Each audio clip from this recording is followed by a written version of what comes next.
afternoon, everybody. How's the sound? How does it sound? Not bad? Is it I hear an echo. Yeah, is it a deafening echo or is it a... No? Do I need to speak louder or softer? This is how I get your attention. Okay. Hi, everybody. We're about to start. Thank you all for coming. And I'm trying to figure out why there's a weird echo, which I don't think can be fixed right now, but I'll try not to speak too loud. So thank you all for coming. I'm happy to introduce our speaker today, Dr. Michael R. Fishbach, Professor of History at Randolph-Macon College, who will be presenting his latest book called The Movement in the Middle East, right here, How the Arab-Israeli Conflict Divided the American Left. Copies of which are available for purchase at that table over there after the talk. So this book is really quite interesting because it's the first to study the role of the Arab-Israeli conflict among the American left during the turbulent period of the 1960s and 1970s. By the way, I've just edited the copy from the back of the book, so it's not like I've written this myself. These are Michael's words that I'm paraphrasing. So it draws from original sources, including personal interviews and declassified FBI and CIA documents, to present a story of the left-wing responses to the question of Palestine and Israel. His analysis shows the widening gap that emerged as the 1970s wore on within the American left, which both weakened the movement and had lasting effects that still afflict progressive American politics to this day. And just about this gap, I'm going to quote him. He says, quote, "The Arab-Israeli conflict constituted a serious problem for the American left in the 1960s.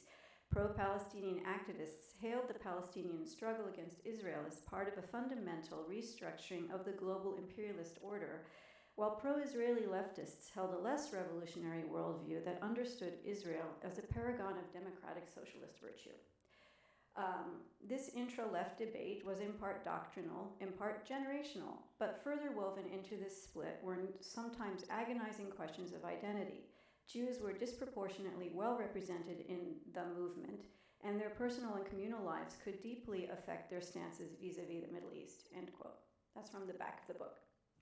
So, Michael Fishbach is Professor of History at Randolph-Macon College and the author of numerous publications and books, including Black Power in Palestine, Transnational Countries of Color, which he presented here, I think it was last year or the year before. Also, another book, Jewish Property Claims Against Arab Countries. That's from 2008. The Peace Process in Palestinian Refugee Claims, Addressing Claims for Property Compensation and Restitution. That's 2006. And Records of Dispossession, Palestinian Refugee Property and the Arab-Israeli Conflict from 2003. He's the recipient of grants from the MacArthur Foundation and the United States Institute of Peace, and he's presented at numerous academic and diplomatic settings in several countries and continents. So thank you very much. Let's give him a nice welcome.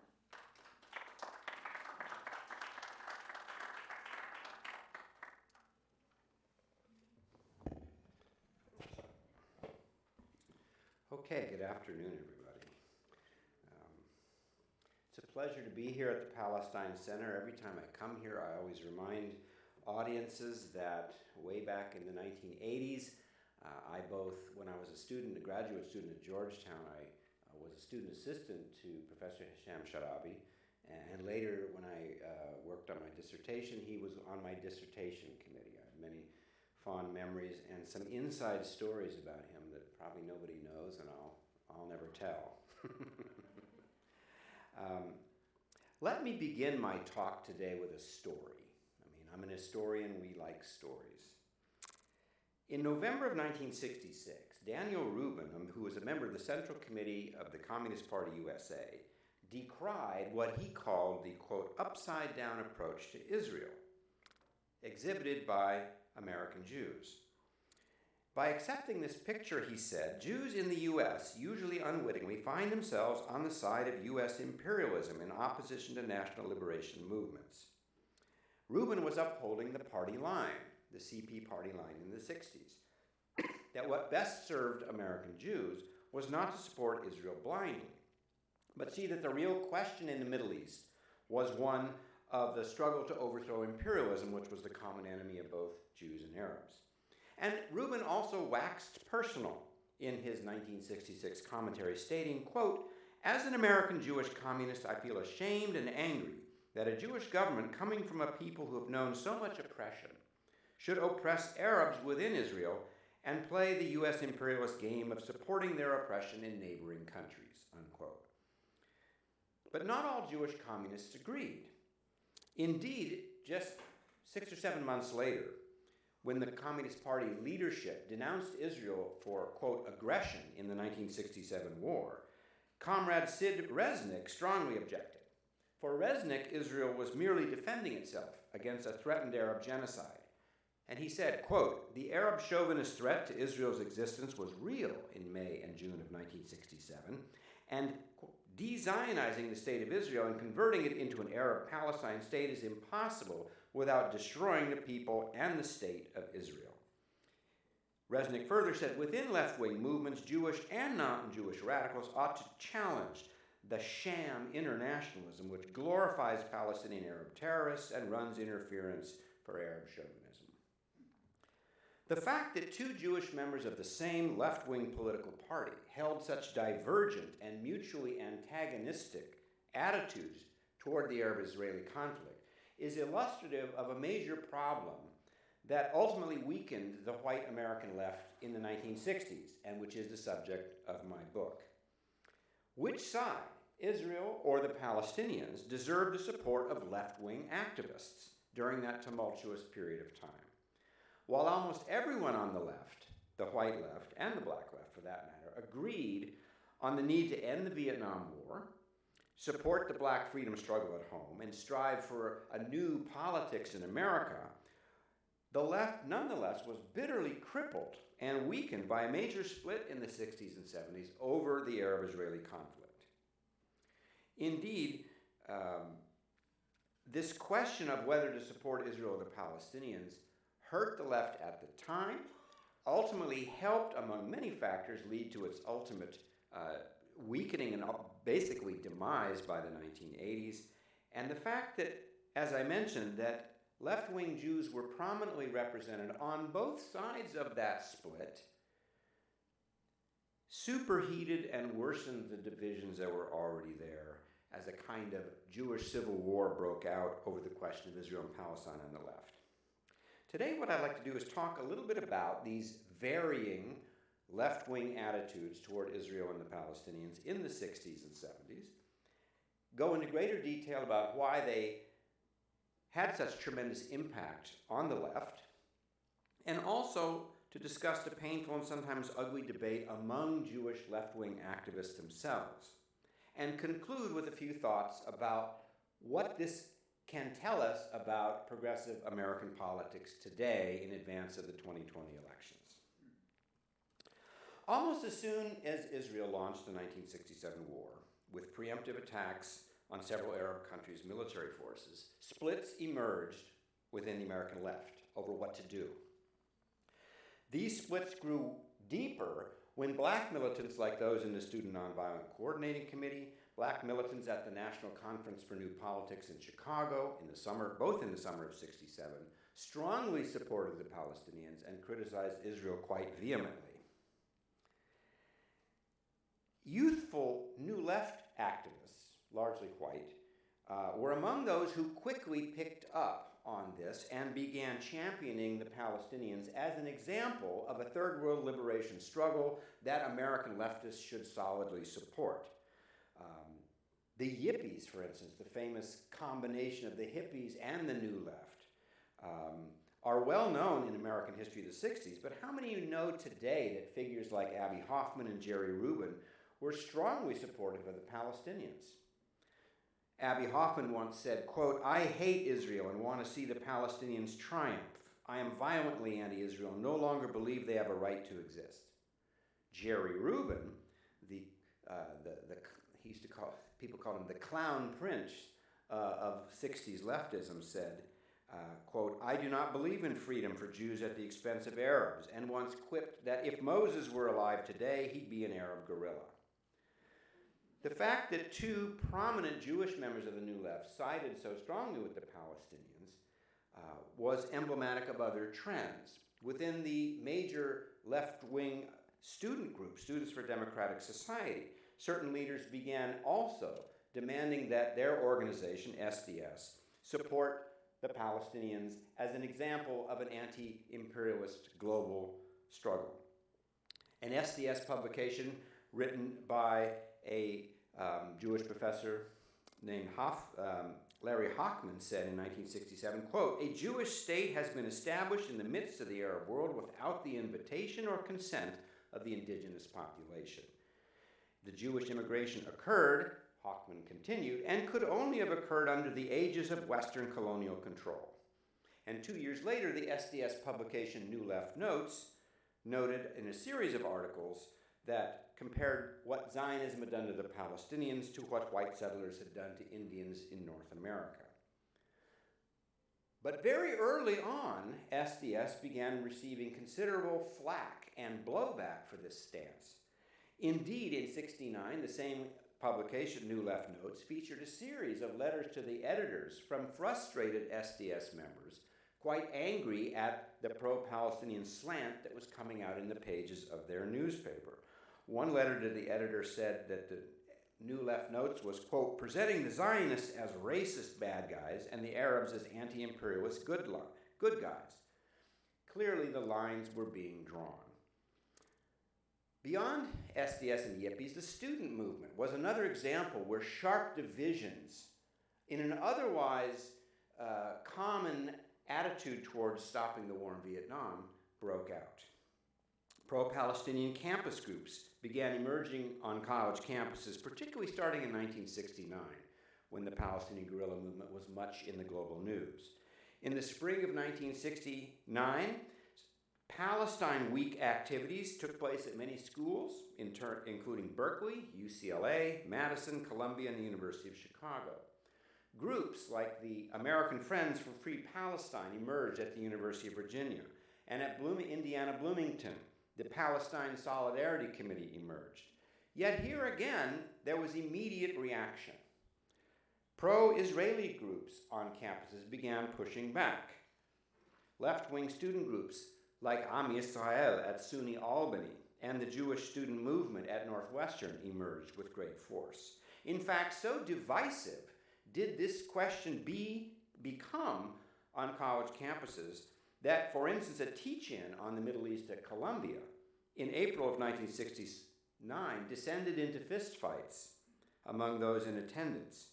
And the following year, a similar event prompted the New York City police to intervene after members of the Jewish Defense League began attacking members of the audience. So clearly, the youthful New Left was split over the war in the Middle East, even as they could agree on the need to end the war in Southeast Asia. And outside of the New Left, the so-called Old Left, these issues emerged again with great force and divisiveness. Old Left groups like the Workers' World Party, which was the only organization led by Americans actually to protest against Israel while the '67 war was going on, were solidly supportive of the Palestinians. So too was the Socialist Workers' Party, which developed fairly sophisticated theoretical understandings of the conflict. But on the other hand, some in so-called old left political parties were quite uncertain. And as I alluded in my opening remarks, nowhere was this more evident than within the Communist Party USA. The party leaders, as I mentioned, had condemned Israel for starting the war in '67, and party bosses tried to enforce party unity.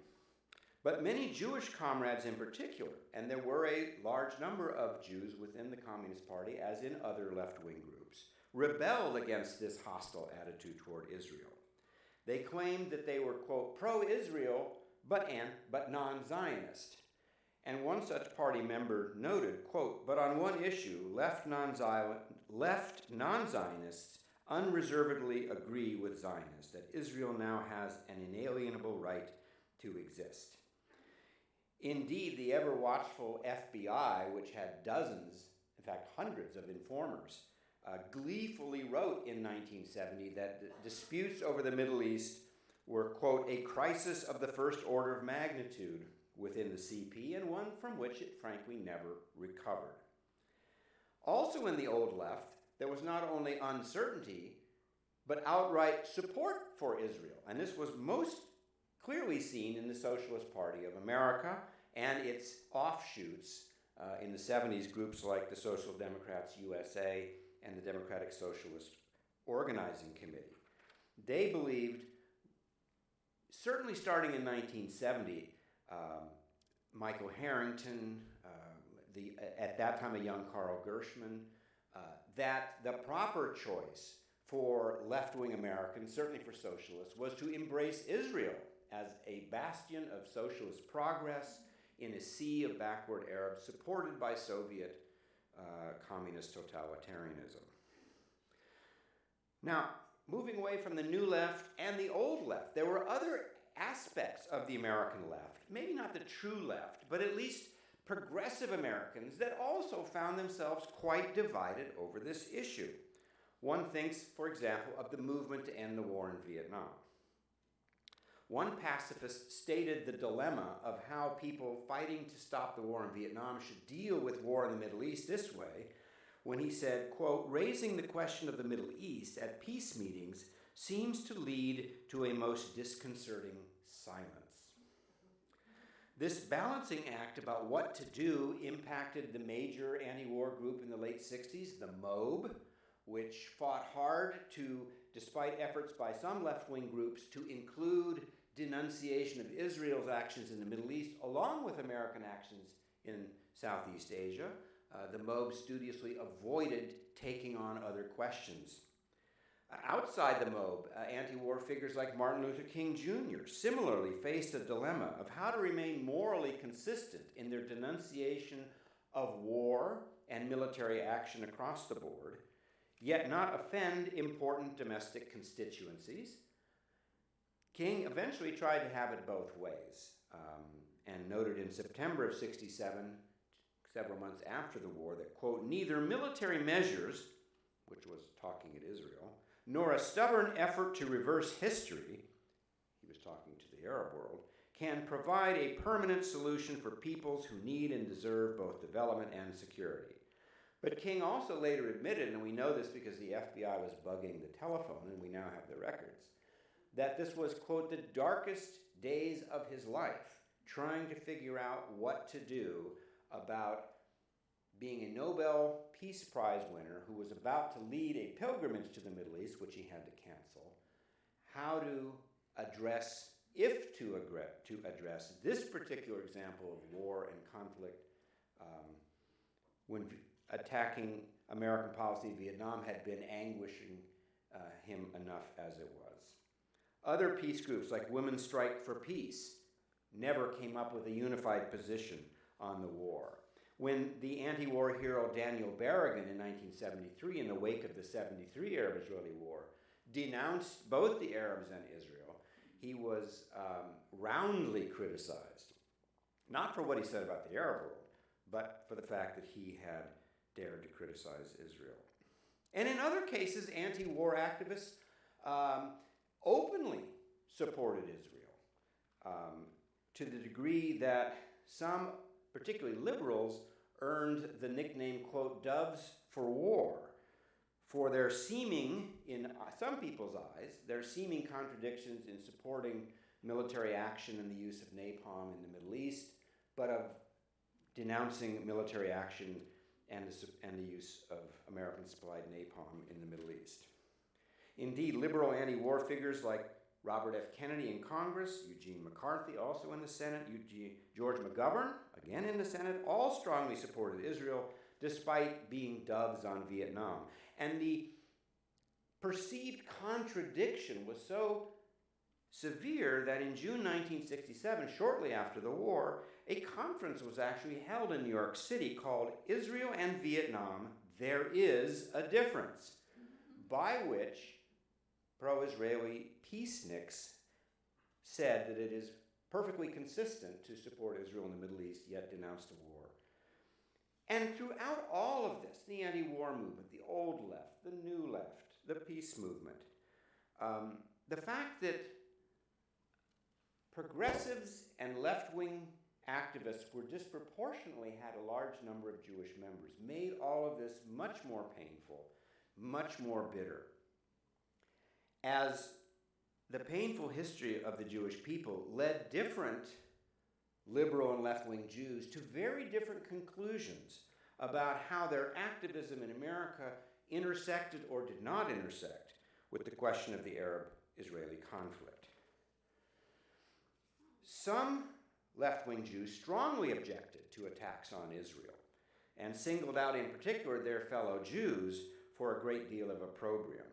For example, the academics at Harvard, Michael Walzer and Martin Peretz, both younger in those days, they're still around, took to the pages of the left-wing magazine Ramparts to blast the left for its attacks on Israel. And Peretz himself, later writing in Commentary magazine, said, quote, "Those of us in the radical community then for whom Israel's rights are on the same moral plane as the rights of the Vietnamese have drawn a kind of moral cutoff line on the issue. Other radicals cannot deny or reasonably plead against it in the name of unity." Other left-wing Jews denounced pro-Palestinian Jews as self-hating, who suffered from various Jewish pathologies. Among these were scholars like Seymour Martin Lipset, who argued that the New Left, quote, privileged emotion and irrationality over reason. The Arabs represent the former, Israel the latter. But on the other hand, other left-wing Jews bravely called upon their fellow Jews to honestly examine their own strident pro-Zionist feelings. Just days after the '67 war, for instance, the noted writer I.F. Stone wrote, quote, "It is a moral tragedy to which no Jew worthy of our best prophetic tradition could be insensitive, that a kindred people was left homeless in the task of making new homes for the remnants of the Hitler Holocaust." Other left-wing Jews like Paul Jacob, Noam Chomsky, and Arthur Waskow similarly argued that their fellow Jews on the left adopt a more dispassionate analysis of the conflict. Now, as the 60s waited, or shall we say faded into the 1970s, America was changing.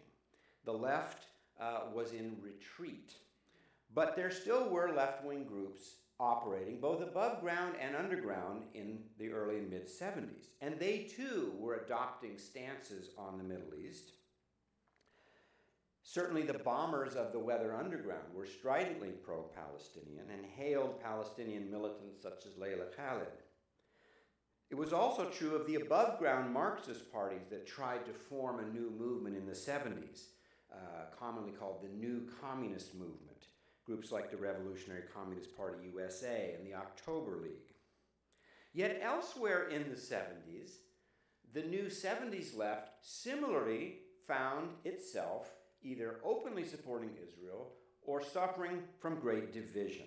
Within the women's movement, pro-Israeli and pro-Palestinian women, notably Jews on both sides, Bella Abzug, Betty Friedan on the one hand, for example, groups such as Women Against Imperialism in the San Francisco Bay Area, on the other, stridently supporting the Palestinians.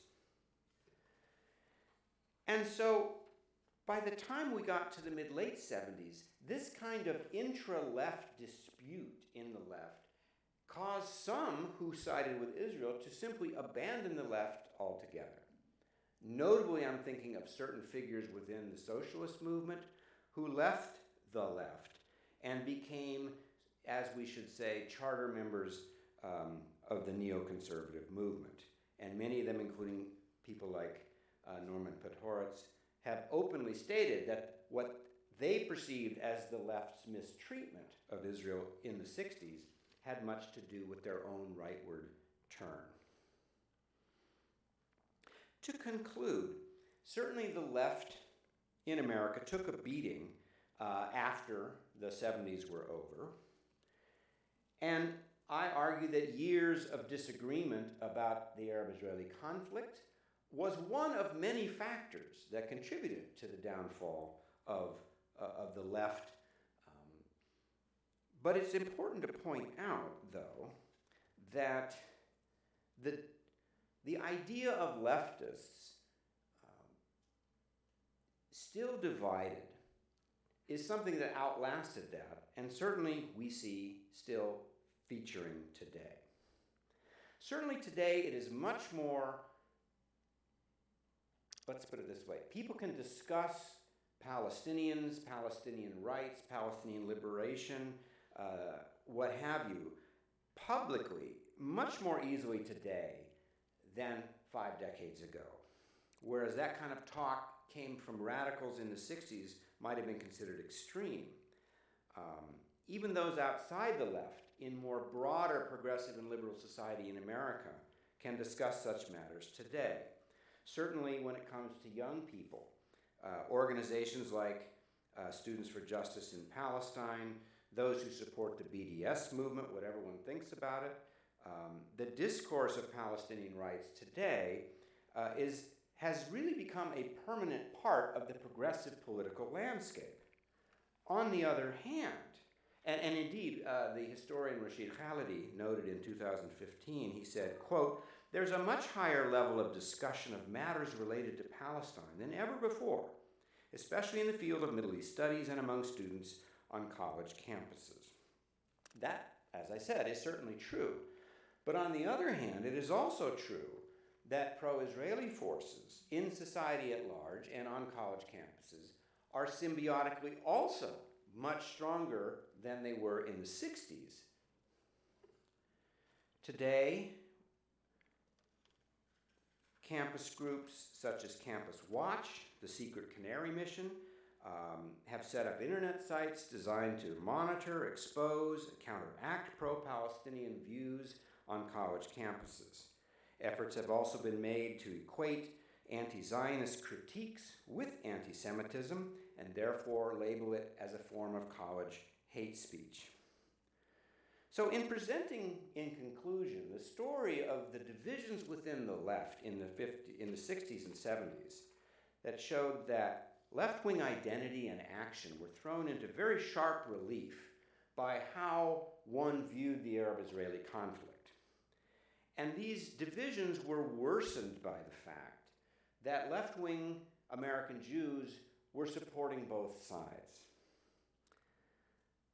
This story is a cautionary tale, I would argue, for today.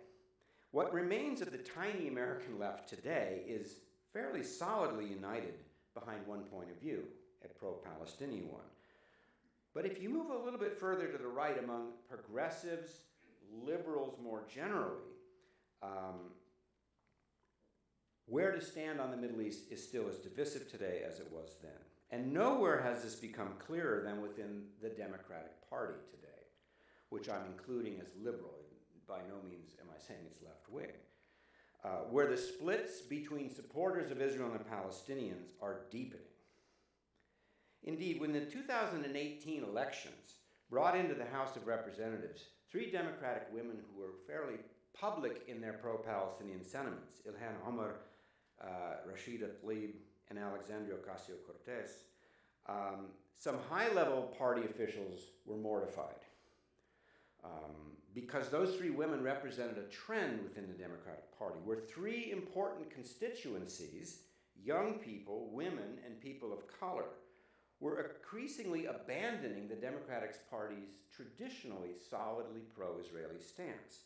And indeed, within just 3 days after those 3 women were seated in the House, a new group called the Democratic for Majority for Israel was established to try to shore up traditional pro-Israeli stances within the party. These divisions are also seen more recently when Democratic Party hopeful Bernie Sanders has called for conditioning U.S. foreign aid to Israel upon Israel's need to, quote, fundamentally change its policy toward Palestinians. Clearly, liberals in the Democratic Party are quite worried about these kinds of voices arising within the Democratic Party. And traditional party bosses, the Nancy Pelosi's, the Chuck Schumers, are clearly worried. And they have reason to be. According to a 2018 poll carried out by the Pew Research Center, The number of self-described liberal Democrats who sympathize with the Palestinians was nearly double the number of those sympathetic to Israel. Another poll from the Pew Research Center from April of last year, 2019, showed that just 27% of Americans under the age of 30 held a favorable view of the Israeli government. Traditional pro-Israeli members of the Democratic Party, as I've said, have been quite concerned about these developments. Presidential hopeful Joe Biden has noted, quote, the idea, referencing Bernie Sanders, the idea that we would draw military aid from Israel on the condition that they change a specific policy, I find to be absolutely outrageous. More recently, the Democratic majority for Israel has begun airing attack ads against Bernie Sanders. And in last night's already famous debate between Mike Bloomberg and Bernie Sanders, when much was made about the self-described capitalist, the self-described socialist, in reference to what I've been talking about here, both Jewish, by the way, I think what I haven't heard a single person say today is the elephant in the room. That they share very little, not simply over socialism and capitalism, but what to do about the Middle East. Sanders' views I've already outlined. As for Bloomberg, Aryeh Mekel, who was Israel's consul general in New York, described him to the Jerusalem Post as, quote, a liberal New York Jew who's very supportive of Israel, saying that candidates like Bernie Sanders and Elizabeth Warren would be problematic for Israel. Aryeh Mekel said that from an Israeli point of view, Bloomberg would be the best candidate. Former ambassador to Israel to the United States, Michael Oren, who's known Bloomberg for years, characterized him as a friend who would be very good for Israel. Quote, I had a lot of contact with Bloomberg, and he was very upset about the Obama administration's treatment of us. He is a Jewish guy who grew up in Boston suburbs. He's not a progressive. He has a deep tribal connection to Israel. Bloomberg and Sanders' different stances on the question mirror those of other divisions within the party. And what I'm saying is that regardless of whether you or I or anybody else, whatever we feel about which side to support in the Arab-Israeli conflict, the Democratic Party, if it hopes to create a unified coalition against President Trump in 2020, in November, is going to have to deal with this internal dissension over the Middle East. There are certainly other things going on, great divisions within the Democratic Party, but that's one that doesn't get talked about as much. And given the experience of what happened to liberal left-wing Americans 5 decades ago, I think, therefore, it's a cautionary tale for progressive politicians today. Worsening this is the immensely close relationship between President Trump and Israeli Prime Minister Benjamin Netanyahu, which further puts liberal Americans, particularly American Jews, not only, in the Democratic Party in a difficult position between standing with Israel, and Trump has been arguably adopted some of the most pro-Israeli policies in recent years of any president in decades, with their otherwise disdain of President Trump as members of the Democratic Party. It's putting them in a very strange position. So to end my talk, certainly the research that I did on this question showed a lot about the left's conflicted attitudes toward the Arab-Israeli conflict back in the 60s and early 70s. But as I said, I believe it also illustrates some of the ongoing problems that progressive Americans today, whether in the Democratic Party or further to the left, still have, situating themselves into a discourse where practically the rest of the world, the liberal, what's called progressive and left-wing forces in the rest of the world are fairly unified behind one point of view. And so with that, I think I'll end, and I appreciate your patience, and I look forward to hearing your questions and comments. Thanks very much.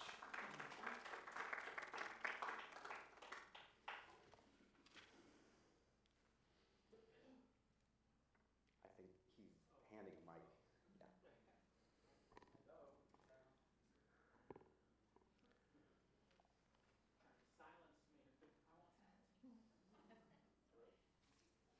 could storm the podium. That's very 60s like. I'm not that old. Hello? Oh. None of us are. Right? I was in diapers, but so the thing is, I think that the real difference is how the Republican Party has embraced, the hard nationalist view, the hardline view in Israel. How much further it's clear to anybody that Israel is very right wing. I mean, in the 60s and even the 70s, they're a Labor Party. All that stuff is still quite murky. So how do those factors change this? It just seems like it's a tougher hand for the pro-Israel liberals even to actually stand their ground when you look at what the Republicans here do with the issue and how the Israeli leadership and most of the population are right behind it. Well, I agree, and that's what I was saying at the end, is that progressive Americans that still have sympathies on any number of levels with Israel are indeed faced with a conundrum between how to balance that. Traditionally, both the Democratic Party, the Republican Party, and certainly those further to the left of the Democrats could disagree about many things, but there was a bipartisan consensus on that. But you're right, the fact that in recent decades, the Republican Party, which, 50, 60 years ago, before Nixon, was not at all seen as sympathetic to Israel, in part because of neoconservatives who defected from the left, in part because of the increasing embrace of right-wing evangelical Christians by the Republican Party. There are a number of factors that have, and recently things like post 9/11 world, and we're all in the same trench against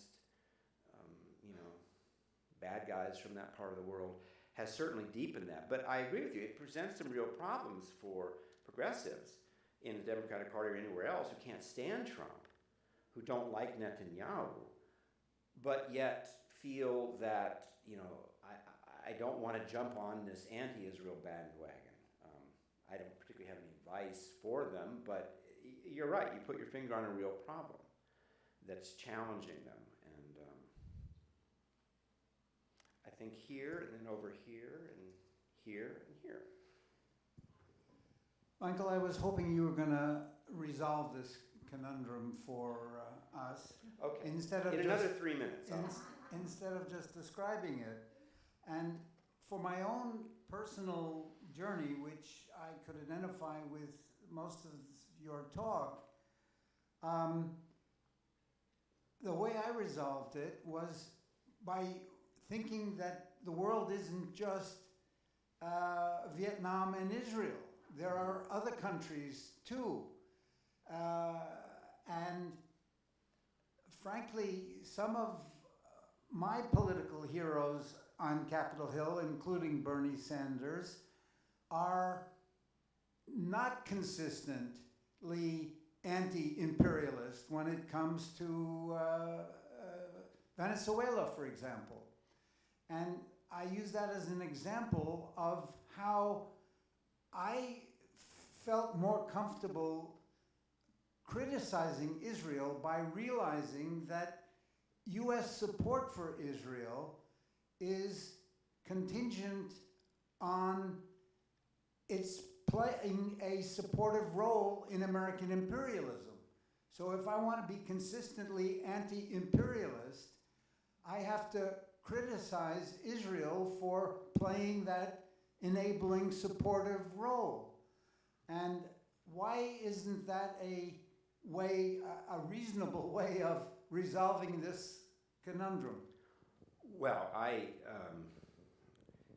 my role in the book was to be to excavate and this history. There's a lot of, it's a narrative history, by the way, so many people are speaking. I quote people directly, and so I prefer, rather than me talk about how I necessarily view it all. Let people on all sides at that time say it. But I will say there are some very painful wrestlings that I wrote about in the book. Someone in SDS and later the Weather Underground named Naomi Jaffe, saying how anguishing it was for her to do what you just said. She said, I felt like I had to be morally consistent with my left-wing views. I could not make Israel an exception to that rule. An SDS, and also a Weather Underground figure named Mark Rudd, I quote in there, saying very similar kinds of things. But there were others, like I said, I think of Carl Gershman, who's now the head of the National Endowment for Democracy, saying that, as a socialist, not to mention as a Jew, Israel was a socialist. There was Golda Meir, the Labor Party. They were in the same trench against Soviet totalitarianism, and the socialists and the communists always hated each other. And so for me, it was perfectly consistent, as a socialist, as a Jew, to see Israel as eminently deserving of our support. So, no, I myself am not opining on things, but I certainly do, in the book, let people speak from all perspectives, laying out how they, as left-wing people, or they, as Jewish left-wing people, wrestled with deep issues of personal identity and how that should, there are people I quote in there that said it's precisely because I was a Jew, because I was taught there can never be another Holocaust, that I support the Palestinians. And of course you had others who said, you're betraying everything it means to be a Jew. The 11th commandment, don't help Hitler finish the job. So I encourage, not to sell the book, I'm not going to get anything from this, but I do recount people's own painful grapplings, and in that way. Yes, and then here, and then I see one here. Well, before I ask my question, I want to mention that I knew that entire history you gave back in the 50s. The peace advocates on campus who would, at that time, it was anti-atomic war, and the people who wouldn't duck and cover and wouldn't go into the hideouts were outside getting arrested, but they supported Israel, which was very interesting. So it goes back even further than what you said. And I did wind up at some point on that self-hating Jew list, self-hating Israel threatening shit list. Oh yeah, the essay. With 7,500 other people that my husband thought would have made great party guests. But that's a big party. But getting up to what you're saying now, I find myself among Jew relatives and neighbors who will call themselves Zionist or maybe Zionist. Israel has a right to exist. However, they don't like the settlements, and I've never been able to quite understand what it is that they want. Israel's supposed to be a democracy. Well, ancient Greece was supposedly a democracy, but for its citizens. Israel's a democracy for the Ashkenazi Jews, maybe.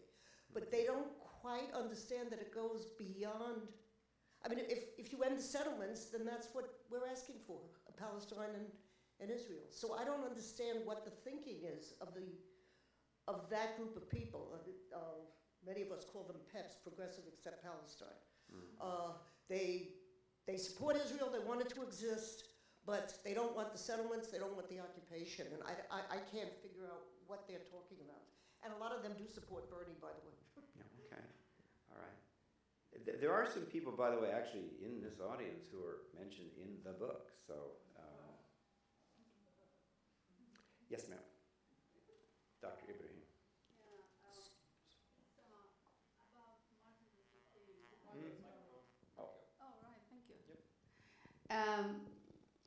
I didn't get to see your other book. You probably mentioned that and Black Power. But my understanding from the book of Kwame Ture, Stockley Carmichael, he had the whole chapter about Palestine. And there he indicated how Martin Luther King was he ended up siding with Israel in whether Palestine or Israel, and he sided with Israel, and that's the reason why Stockley Carmichael, which is again Kwame Ture, he and other civil rights movement activists decided to get out, and I think the reason one of the establishment of the SNCC, it's also because of the issue of Palestine. I just thought to bring this and see if you have probably mentioned this or your thought about this. Yes, I did write about King, and I wrote even more about him in the companion book. Martin Luther King Jr., just very briefly, actually traveled to Jerusalem and the West Bank in March of 1959. He actually fell ill, he and his wife, Coretta, and were treated at the YMCA hostel in East Jerusalem by a local doctor named Viken Kalbian. If anybody knows Anira, he's a well-known figure. Now, he's ethnically Armenian, but grew up basically in Arab East Jerusalem and was himself a refugee, lost his house in 48. And he told me that when he treated Martin Luther King Jr., he knew who he was. Even by 1959, he was fairly well known. And he said that King asked me, as I got up to leave, would you please stay? We'd like to hear the Arab point of view about this conflict, because in America we don't hear it. And so here a man who himself was a refugee, not a Palestinian Arab, but a refugee, told Martin Luther King about the story of Palestine from his perspective. He arranged for a meeting for King, a dinner that was included one of the Nusaybis, I think Anwar Nusaybi, and some others, the Jerusalem mayor. And so King was very well aware of what was the complexities. He later confided to Jesse Jackson shortly before he died that the Palestinian thing is going to be the next big thing in the world. And he was very conflicted about what to say when the war happened in 1967. So yes, he always supported Israel's right to exist. He made that very clear. But he always took care in the next sentence to say that we need to address, he said, economics. He never got into politics. The economic grievances that drive Arab anger at Israel. Because this was a time when he was being called on to denounce black violence in the inner cities. The summer of 67, Detroit, Newark, things were going, over 50 cities were going up in flame. And he was constantly being asked to denounce that. And he said, I'll denounce it but we have to deal with the economic grievances that are helping to fuel black resentment in the city. So he kind of cut and paste that attitude toward the Palestinians. He never really publicly addressed the political dimensions, but he did say, always, Israel has a right to exist, period, full stop. But peace will only come when particularly economic development improves the standards of living. Now, pro-Palestinians would say that's kind of a halfway solution, but my point is, I think King's stance was much more nuanced than I think a lot of people think. So, I think we're back here, and then we're shifting to this side of the from my perspective, the left over here. Yeah. For you guys, it's the right. Yeah, thank you. I think there's a way to resolve this. There's a problem with the way we think about things and the framing and the categories of pro-Israel and anti-Israel. Which, by the way, are horrible terms. It's like the Supreme Court justice who defined pornography, because I can't define it, but I know it when I see it. I mean, there are pro-Israeli people who are pro-Palestinian at the same time. Yeah, I mean, I wouldn't use any of that anti. But anyway, and it creates a kind of, it shapes thinking and behavior, and it's very like dualistic, concrete, black and white, I agree. immature thinking, and then people can't get beyond that. So, for example, like you're calling Congresswoman like the squad pro-Palestinian, but maybe they're pro-human rights. And that, we have to rethink, what does it mean to be pro-Israel? What does it mean to support Israel? And my friend and colleague, Ian Lustig, said, it's like if you have a friend who's a drug addict, that you don't support them by giving them drugs. And what are we supporting? And does this kind of support military aid and supporting annexation and all these things? Does this make Israel more secure or more respected in the world? Or are there other ways to support? Is there a third way? I wrote an article a long time ago, it was pro-Israel an oxymoron, and that sort of like dealing with the underlying conflict, what are the root causes, reducing tension, dealing with problem solving. And also, I noticed you didn't mention AIPAC, J Street, Jewish Voice for Peace, Tikkun, CISO, Save Israel, and the Stop the Occupation, CISO, and all these different groups. And J Street's motto is pro-Israel, pro-peace. And, it could be pro-coexistence or, pro-human rights. And right now I have to finish very fast, a piece about why the Democrats should candidates should go to AIPAC, that they're getting some pressure. There's a campaign for them to skip AIPAC. And I'm saying when that fuels into the dualism, and it also deprives them an opportunity, and also everyone at AIPAC doesn't share those views. There are people that share their views and there are people that would support them, and that we need to really think more deeply about this and get out of these categories that are very harmful. Good point. I think right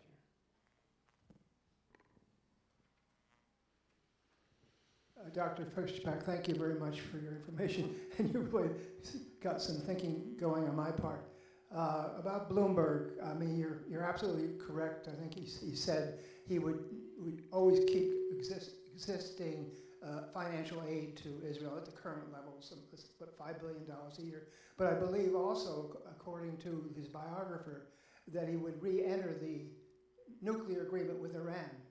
So it's very unlikely that he would he'd get along with Netanyahu. It's very unlikely that he would have eliminated General Soleimani in the way. So, what are your thoughts about that? I don't really know enough about Michael Bloomberg to say. My specific quotation was that as I was driving here, listening on the news, everybody dissecting last night's debate, which particularly, the Mike and Bernie show, one column in the English version of the Israeli newspaper Haaretz said it was a Jewish joke gone bad, because you've got the capitalists, the socialists, and as I was listening, I remember thinking, yeah, that's really a problem the Democrats are dealing with, but there's this other problem that isn't being discussed as much, which is, and it comes out in both Sanders and Bloomberg, but it's a much deeper one. How do we fit in? Do we fit in? Where do we stand? I mean, they do have to come up with a party platform, for instance.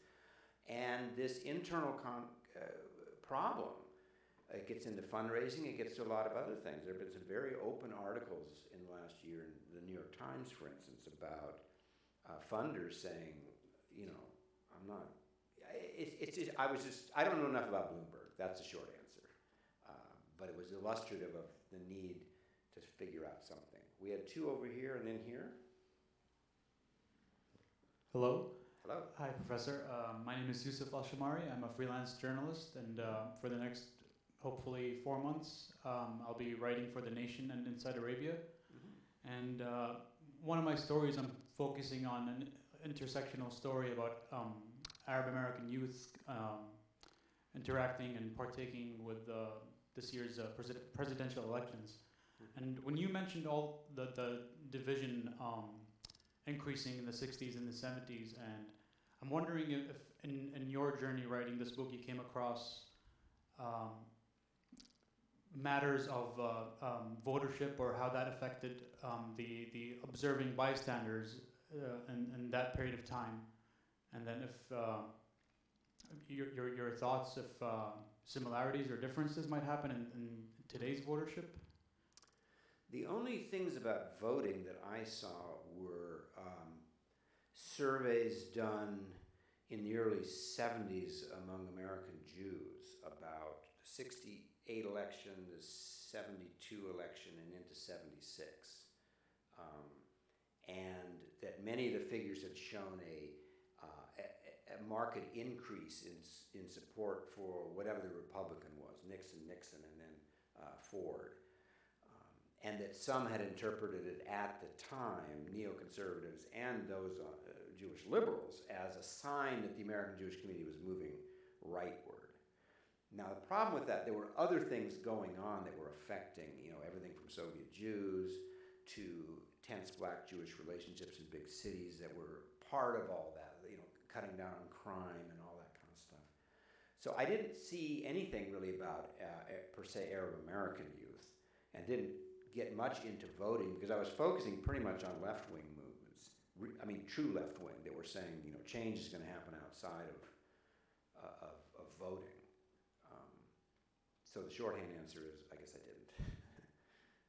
So we had here and then back to here. Thank you. I think it is. Yeah. Thank you. My name is Stephanie Reich, and I'm part of Jewish Voice for Peace.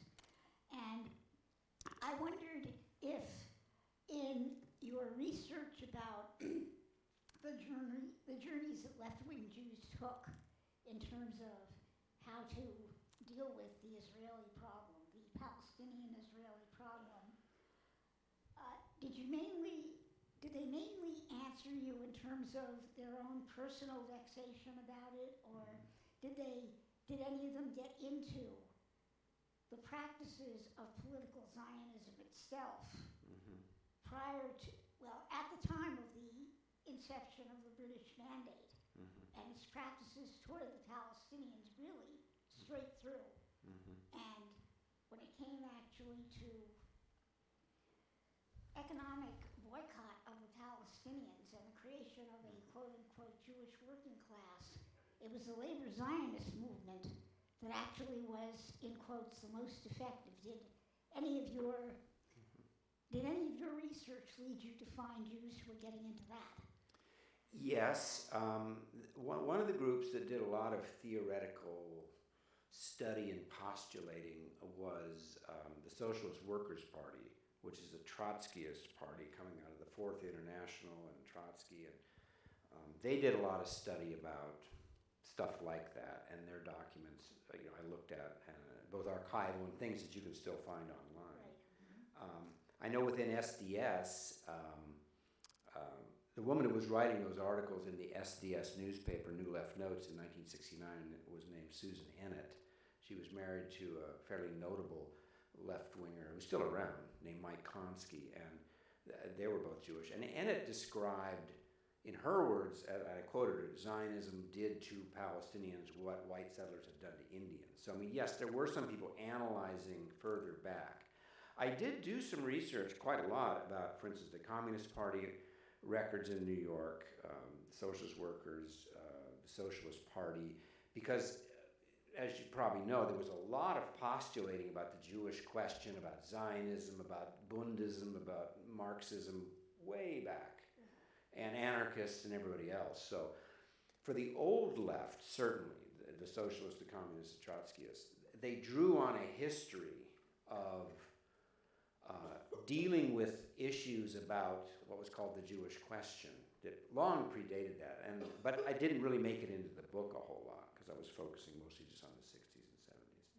There was also a group, one of the first, getting back to something that was said earlier about mentioning the book didn't talk, which I didn't intend to talk about, present-day Jewish groups. One of the first examples of a group that, a self-consciously Jewish group that was trying to have an open dialogue was in the early 70s, a group called Brera, or if you're going to be Israeli about it, Brera. And it didn't last long.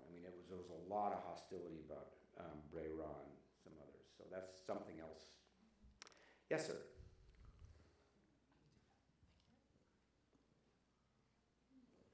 Thank you very much. I'd like to ask you to comment further on two things that you said. One was regarding the cautionary tale regarding pro-Palestinian rights people in Congress and so on the Democratic side. Is it a concern that it will split the party? Is it something else? Because the environment today is so different from what it was in the 60s and so on in terms of acknowledgement of the what has been done to the Palestinians and so on. And secondly, you talked about pro-Israel groups on campus and how strong they are. My sense is that they're really on the defensive They get a lot of outside support, a lot of money. But could you comment on that as well compared to on campuses sentiments which are more pro-Palestinian? Right. Yeah, when I said a cautionary tale, it was simply a way of saying that regardless of what I personally think or anybody else thinks, is that the Democratic Party is going to have to deal with this. The challenges it's facing coming up in the election is not simply do we have a moderate or a socialist or who's more electable, but the fact that, again, whether one likes it or not, particularly youth, particularly people of color, constituencies the Democratic Party are going to have come out and vote in large numbers, have shown, according to polls, a decidedly supportive view of the Palestinians that is at odds with the party's traditional stance. So whether you bemoan that or think it's a good thing, that's a reality. And to galvanize those people to be on board in an anti-Trump coalition is something the party is just going to have to deal with. Because for decades, people within the party and those who voted Democratic have felt that their sentiments on the Middle East are just ignored by the party on the basis that, well, you're going to vote for us anyway. You're going to vote against Reagan, right? You're going to vote against Bush, right? We know you, we have you, so we really don't have to consider your needs. And I think that's just becoming harder for mainstream Democrats to say anymore. Because, again, just like the 60s, this is intersecting with a lot of other things going on in the party. How left do we want to be? It's all part of a thing. And that's why I said it's a cautionary tale. Again, whether one likes either side is something the Democrats are going to have to deal with. Your second question, yes.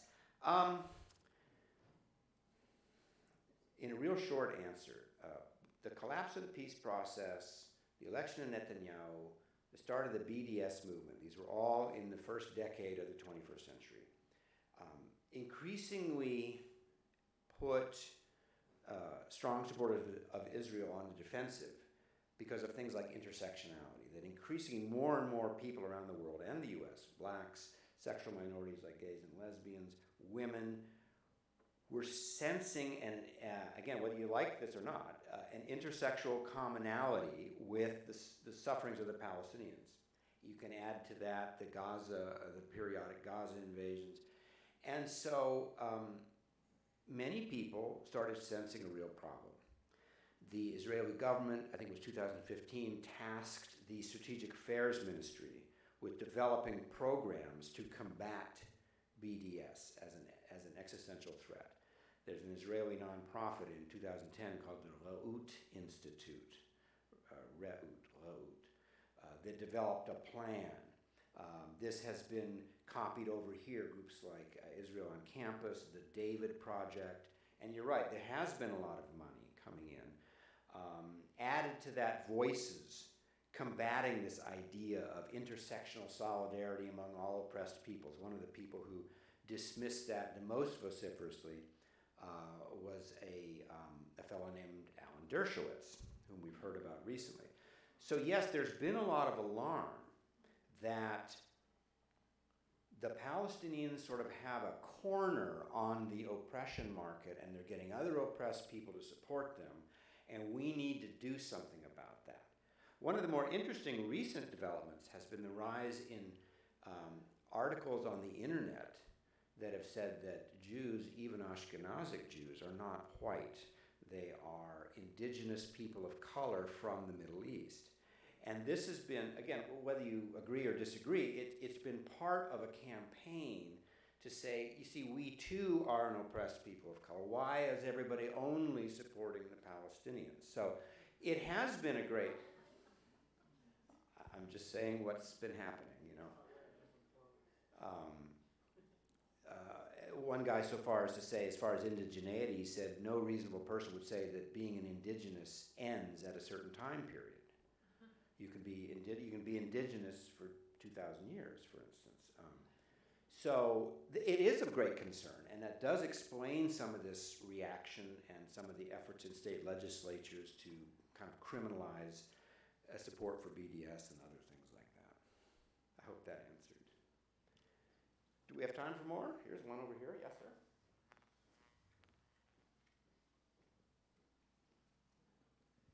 We've talked about the polarization in the left, but I don't think you've mentioned how much influence each one of the two polarized parties had. And of course, from my own knowledge, the pro-Israel group had almost 100% influence. But after the 80s, the left sort of died down, so it didn't matter anymore. But would you say that today, that the left is gaining strength, and is the pro-Palestinian part of the left is gaining strength, and that they will at least open a more open dialogue on the issue and have greater influence in the next few years on what is happening in the Mideast? I would agree with a certain caveat. I think one of the interesting developments of the 50s, 60s, and 70s is that even though the sort of real left wing, I mean, the Workers' World Party is still around, for instance, the Answer Coalition and others like that. What happened starting in the 70s is that concern for the Palestinians, either their human rights or their national rights or both, started breaking out of the left. It started moving into certain Protestant Christian denominations, into human rights groups. And so that I would say if the actual American left totally disappeared tomorrow, there is still a strong, as you're suggesting, sense among progressives that something has to be done in the Middle East for the sake of peace and justice that addresses Palestinian grievances.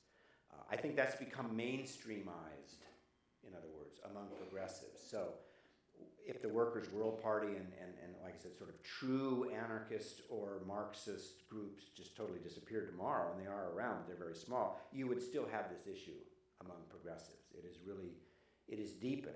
And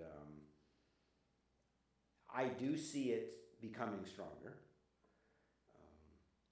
And indeed, that's why I think these challenges are coming up.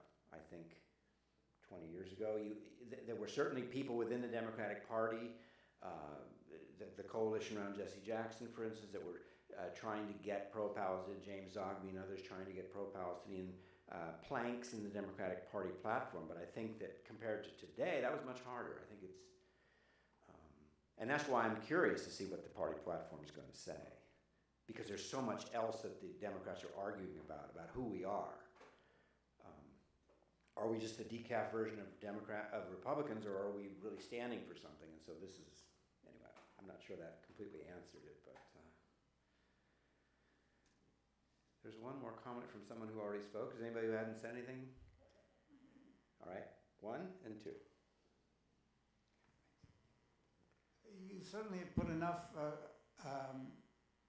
conflict on the table already, but I'm wondering if your book at all looks at real anti-Semitism in the 50s and before in the U.S., and how that kind of anti-Semitism may be different than the fake charge of anti-Semitism that we hear so much about in this conflict over American imperialism. The short answer is no, I didn't get into that a lot.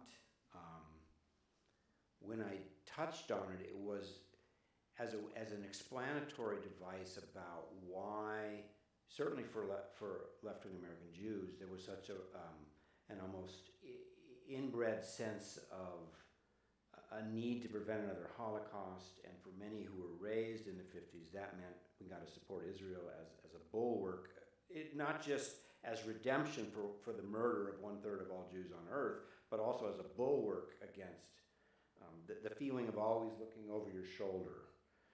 One woman told me, she ended up in the Weather Underground, she was quite left-wing. She said, when there was one of these, in summer '67, there were inner city rebellions by blacks, and SNCC came out with its statement. She said, my mother turned to me and said, they're coming for us again. Meaning, the visions of deep set, of Cossacks and Nazis, and it was very visceral for that woman's mother, that she could never really feel safe, even in America. And so that kind of, so no, I don't talk a lot about anti-Semitism in the 50s, but I do mention it, and Andrea Dworkin, a noted feminist, and others are quoted in here saying how this was the environment in which we were raised. And she said that anything I did that would somehow hurt Israel would mean Jewish blood. She has a very eloquent quotation in there. So in that sense, I discussed it. I quoted people like David Horowitz, who now is quite right-wing, but then he was quite left-wing. He had a very eloquent thing he published in Ramparts magazine talking about, he said, there are certain tragedies in the life of a people that become essentially part of our DNA. You never get over it. And so I do talk about things like the Holocaust, but not directly American anti-Semitism. Here and then over here, and however much time we have. Thank you again. I'd like to ask you to comment on the significance of an organization that has grown quite dramatically in, let's say, the past decade or so, especially in past few years, and which after a 5-year internal discussion came out in support of BDS, and that is Jewish Voice for Peace. It's still the only Jewish organization that comes anywhere near BDS and so on. And it's still, how about the dynamics of this organization and its importance?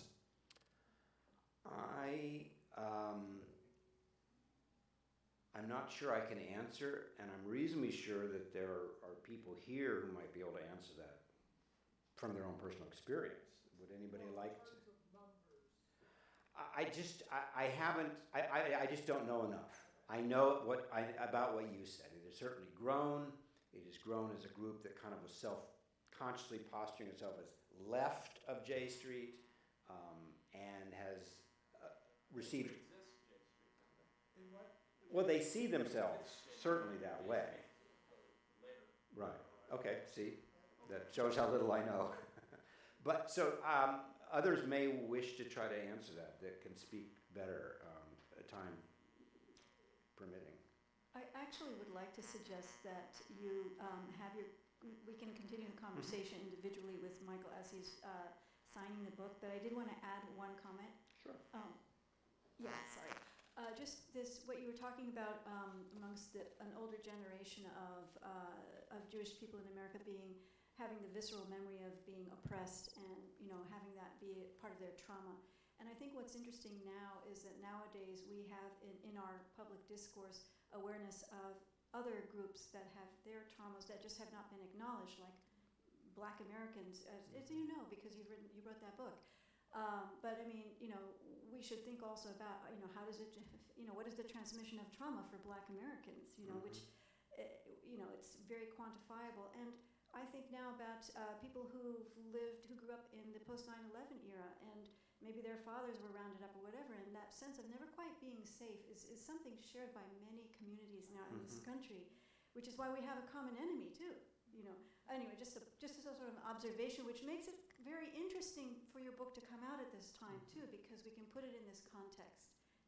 That's all I wanted to say. Yeah, I think that's wise. I think when people say, why is someone progressive except for Palestine, the idea of deep-set national trauma among Jews is a factor.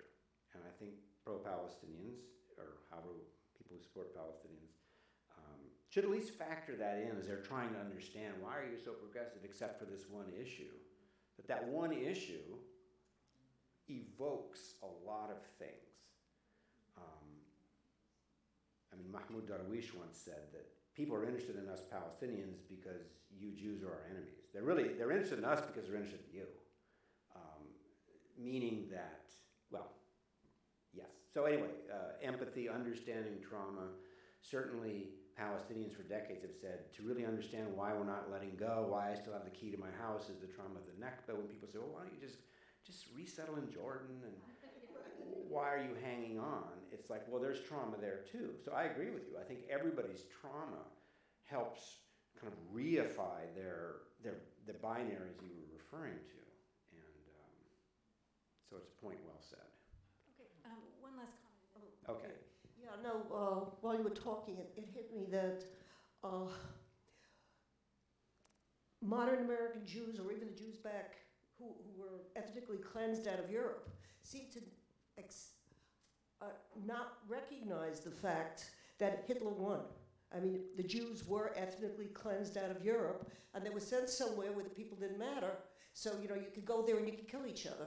And I'm sure that that was the thinking behind what happened back then. And they don't see themselves, they see themselves as having been liberated, they don't see themselves as having been ethnically cleansed. Okay, well, thank you. I've been directed to this table, and buy a book, I'll sign it, we can continue chatting or what have you, but thanks very much.